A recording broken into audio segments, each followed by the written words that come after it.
Please open your booklet to page 5, and we'll continue on with the list of accusations that were given against Athanasius. In the last part that we listened to, that would be part 2, Athanasius was sent into exile because of the lie that he had been telling dock workers not to load grain into the ships that were being sent to Constantinople. In this story that you're going to hear, he comes back, but then he has to go into exile again. So it'll be talking about his first exile and second exile. It takes Athanasius 6 months to make the long journey to the beautiful city of Treves. The bishop and the Christians in Treves welcome him warmly. They ask Athanasius to preach and teach in their midst. Treves is a safe place for Athanasius. His enemies do not attack him here. He has time to write books. He is allowed to write letters to his congregation in Alexandria and to the bishops of the churches in Egypt. Athanasius encourages them to remain faithful, not to give in to the false teachings of the Arians. The bishops and preachers in Alexandria do remain faithful. When Emperor Constantine orders them to take Arius back, they say no. They are relieved when Arius leaves Alexandria. A year passes by. The Christians in Alexandria wonder if they will ever see their beloved bishop again. The enemies of Athanasius hope that he will stay in exile for the rest of his life. Inside a magnificent church building in the city of Constantinople, an old man lay face down on the floor. His hands were clasped together. Tears ran down his face. "O Lord," he said, "if Arius comes to church tomorrow, take me away and let me perish with the guilty. But if you have pity on your church, take Arius away." While Bishop Alexander of Constantinople wept and prayed, Arius and his followers rejoiced. Emperor Constantine had ordered Bishop Alexander to allow Arius to take part in the celebration of the Lord's Supper tomorrow. Victory at last! Athanasius had not allowed it. The bishops in Alexandria had not allowed it. But now, not even Bishop Alexander could stop Arius from being received again into the Christian church. The church bells were ringing on Sunday morning as Arius and a procession of jubilant followers made their way through the streets of Constantinople. There was laughing and shouting, for this was the day of triumph for Arius's enemies.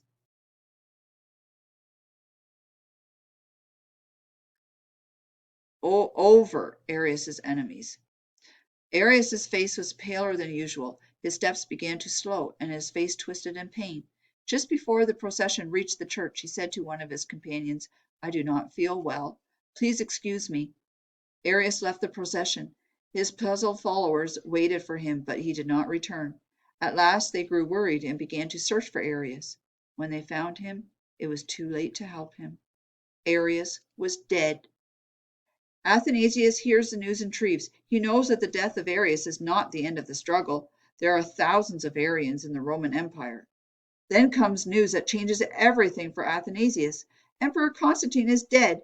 His empire has been divided among his 3 sons. All bishops in exile are allowed to return home. The people of Alexandria rejoice to have Athanasius back. "My dear brothers in Christ," Athanasius said solemnly to the bishops he had called to Alexandria for a meeting, "it is doubtful that I shall be able to remain in Alexandria for much longer. Our enemies have persuaded Emperor Constantius that I am not the rightful bishop of Alexandria. The Arians in our city are already rejoicing over my downfall." Athanasius looked at the dismayed faces around him. "My enemies will not rest until they have destroyed me. If it should happen that I must flee, you must remain faithful. No matter what happens, no matter what our enemies say, hold fast to what we confess about the triune God. Even if they should tell you that I have become an Arian, do not believe it. Our Lord Jesus Christ is God. He is one, homoousios, with the Father and the Spirit. Hold fast to this confession." Athanasius's warning came none too soon. Soldiers arrived in Alexandria.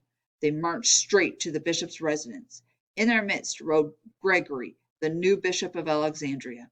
Athanasius fled before the soldiers reached his residence and hid in one of the churches in Alexandria. Signs were posted throughout the city by order of the governor. "Gregory of Cappadocia is now the bishop of Egypt." Fear seized the hearts of the Christians. Gregory was an Arian. The Arians in Alexandria rejoiced. The churches were now theirs. Away with bishops and priests who follow after Athanasius.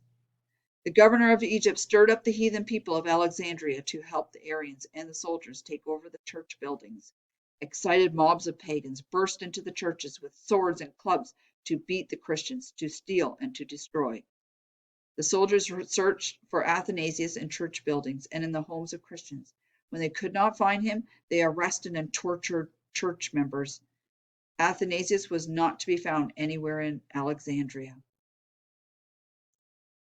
A corn ship carries the true bishop of Alexandria safely to the city of Rome. Julius, the bishop of Rome, listens patiently as Athanasius pours out the story of what has happened in Alexandria. Bishop Julius knows what to do. Emperor Constantius was no longer so sure what to do after he heard two reports. One report came from the city of Rome. It said, the bishops of the West find Athanasius not guilty of any of the accusations against him. He is the rightful bishop of Alexandria. Furthermore, we hold to the creed of Nicaea. The second report came from the city of Antioch. It said, the bishops of the East find Athanasius guilty of all the accusations against him and have deposed him. Gregory of Cappadocia is the rightful bishop of Egypt. Furthermore, we bind ourselves to the creeds written in Antioch. Emperor Constantius is alarmed. The peace brought by the Council of Nicaea 15 years ago is gone. He sends a message to his brother Constans, Emperor of Italy. The two emperors agree. The bishops of the East and the bishops of the West must meet. 100 bishops from the East and 76 bishops from the West traveled to the city of Sardica. The meeting place lay on the border between the territories of Emperor Constantius and his brother Constans. The bishops knew what both emperors wanted: peace in the churches. The meeting did not begin well. The Arian bishops refused to sit down. One of them spoke for the others. We will have no part in this meeting if you do not remove from this hall all bishops who have been removed from office by a church council. Bishop Hosius was firm. All parties here present have the right to be heard. Please be seated. Athanasius and the other exiled bishops looked gratefully at the snowy-haired bishop chosen to lead the meeting in Sardica. Old age made the scar beneath Bishop Hosius's eyes stand out more clearly than ever against his pale skin, but it did not take away his courage. Bishop Hosius allowed the visitors from Alexandria to speak first. Gregory sent soldiers to arrest all the bishops who did not accept him as the new bishop of Rome. His soldiers beat and tortured us, one bishop reported. It's a lie, several Arian bishops hissed. The ugly, dark scars and bruises on the speaker's face told a different story. He was not lying. Another bishop rose to speak. Our dear brother in Christ, Bishop Ptamen, is gone from us. The room grew very quiet as the bishop continued. Ptamen refused to accept Gregory as a bishop of Egypt.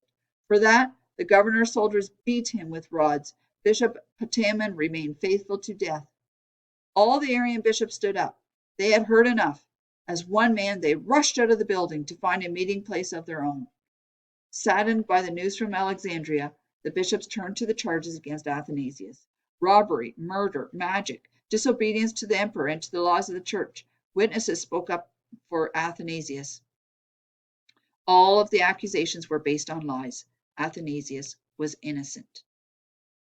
On page 5, you can now fill in the one beside the thief, because one accusation against Athanasius was robbery, and then the last one was about disobedience to the emperor and the laws of the church. Not far away in a town near Sardica, the Arian bishops also turned to the charges against Athanasius: robbery, murder, magic, disobedience to the emperor and to the laws of the church. Witnesses spoke up against Athanasius. All the accusations were true. Athanasius was guilty. Back in Sardica, Bishop Hosius gave the bishops turns to speak about the Creed of Nicaea. As one man, the bishops agreed, our Lord Jesus Christ is God. We must keep the word homoousios in the creed to defend this truth against the error of the Arians. Athanasius and the bishops from Egypt rejoiced, as bishops from Egypt, Gaul, Italy, Spain, Libya, Palestine, and Greece all signed the Creed of Nicaea. The Arian bishops studied the creeds that had been written in Antioch. One creed made Jesus appear too much like an ordinary man. Not that one, they decided. The second creed was better, and the Arians were satisfied with it. But it will not satisfy everyone, the bishops realized. It did not have the word homoousios in it. Bishops who agreed with Athanasius and Hosius would notice and object. The Arian bishops decided the third creed was best. The Son of God is homoousios, like the Father. Emperor Constantius is not pleased with the outcome. Instead of one meeting, there were two. Instead of one creed to unite the churches, there were several. The bishops in Rome want Athanasius restored as bishop and Gregory removed. The Arian bishops in Antioch want Gregory as bishop in Alexandria and have asked for the head of Athanasius. What is he to do with the troublesome Athanasius? Emperor Constans, on the other hand, knows what to do with Athanasius. He likes what he has heard about the bishop of Alexandria. He writes to his brother, "Send Athanasius back to Alexandria as bishop. If you do not, be assured that my armies will invade your territory." Emperor Constantius does not want war. He promises to leave Athanasius and the churches in Egypt and the West in peace. There is rejoicing in Alexandria. After 6 long years, they have their own bishop back. They are free of the terrible Gregory. The Arians have lost the struggle for the churches in Alexandria. There is also rejoicing in many other churches in the empire. They will remain faithful to the Creed of Nicaea. Jesus is God. Homoousios is not homoousios. Homoousios, not homoousios. The Arians do not rejoice. They must find new ways to attack the leaders who defend the teaching of the Son of God as homoousios with the Father. They will not rest until homoousios has triumphed.